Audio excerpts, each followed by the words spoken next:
Aujourd'hui la team, dans cette nouvelle vidéo Il fut, nous allons explorer l'histoire tragique et poignante de Sarah Baartman, une femme originaire d'Afrique du Sud qui a été exploitée et déshumanisée, ainsi que transformée en objet d'exposition en Europe au début du 19e siècle. Son nom est aujourd'hui synonyme de la brutalité du racisme colonial et de l'inhumanité qui a marqué cette époque. À travers des faits historiques, des preuves archéologiques et des témoignages contemporains, nous allons mettre en lumière comment l'Europe impérialiste a traité les corps des populations colonisées. Restez jusqu'à la fin pour comprendre comment cette histoire est un miroir des injustices que nous devons combattre encore aujourd'hui.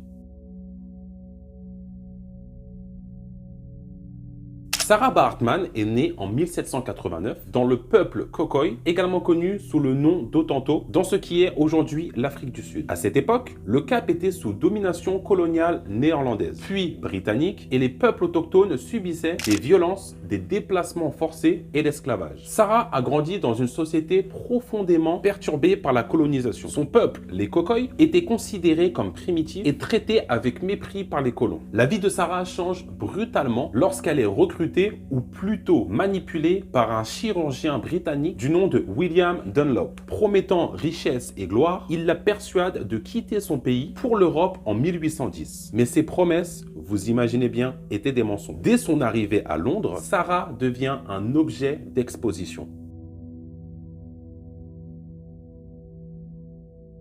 Imaginez quelques secondes une scène dans une foire londonienne. Sarah est exhibée devant une foule moqueuse et fascinée. Ses hanches proéminentes et sa morphologie unique attirent l'attention et les Européens la considèrent comme une curiosité exotique. On la surnomme très vite la Vénus Hottentote, un nom qui reflète à la fois la fascination malsaine et une profonde déshumanisation. Elle est forcée de porter des tenues qui accentuent ses formes et de danser pour divertir les spectateurs. Les journaux de l'époque décrivent ces spectacles comme barbares, mais les foules affluent, curieuses de voir ce qu'ils appellent une femme différente. Des abolitionnistes britanniques horrifiés par ce traitement, intentent un procès pour tenter de la libérer. Mais les tribunaux concluent qu'elle agit de son plein gré, bien que cela soit largement contesté. En 1814, Sarah Baartman est vendue à un showman français et emmenée à Paris où son exploitation devint encore plus cruelle. Elle est non seulement exhibée dans des spectacles, mais aussi soumise à l'examen de scientifiques de l'époque.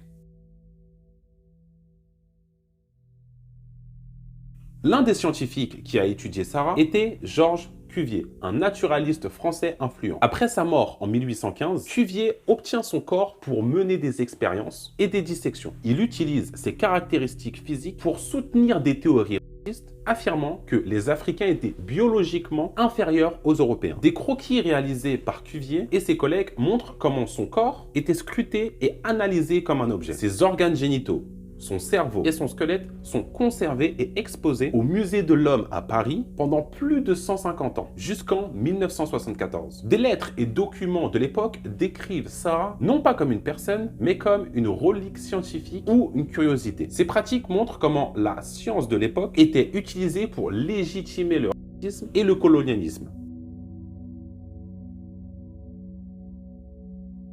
Sarah Baartman devient un symbole des préjugés raciaux et des théories pseudo-scientifiques. Des exhibitions comme la sienne alimentent des stéréotypes sur les Africains, décrits comme primitifs, bestiaux et exotiques. Ces stéréotypes sont ensuite utilisés pour justifier la colonisation, l'esclavage et les discriminations raciales à travers tout le monde entier. Au 19e siècle, cette mentalité raciste se traduit aussi par la montée des zoos humains où des individus issus de colonies sont exposés en tant qu'attraction. Sarah Baartman en est un des premiers exemples et son histoire illustre la manière dont les Européens de l'époque voyaient les corps des non-blancs comme des objets d'étude et de divertissement.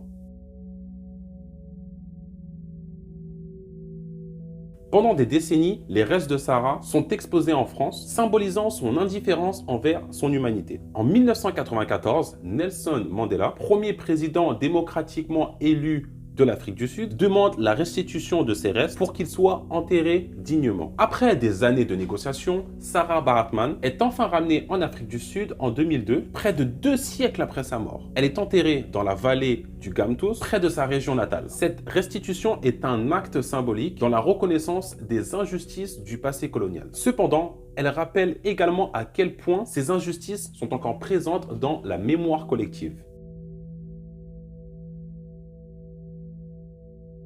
Il faut bien comprendre que Sarah Baartman est bien plus qu'une victime de son époque. Son histoire est un rappel puissant de la brutalité, du racisme systémique et des conséquences de la déshumanisation. Elle nous oblige à examiner les structures racistes qui persistent encore aujourd'hui dans nos sociétés, des stéréotypes culturels aux inégalités économiques et sociale. En parlant d'elle aujourd'hui, nous honorons sa mémoire et rappelons que nous avons la responsabilité de combattre l'injustice sous toutes ses formes. Si vous avez trouvé cette histoire instructive, pensez comme d'habitude à aimer, partager, mettre un commentaire, me dire votre opinion, votre ressenti sur cette histoire tragique, de vous abonner pour d'autres contenus explorant des récits oubliés mais essentiels de notre histoire collective. En tout cas, j'espère intime que cette vidéo vous aura plu. C'était ton boy Jimmy.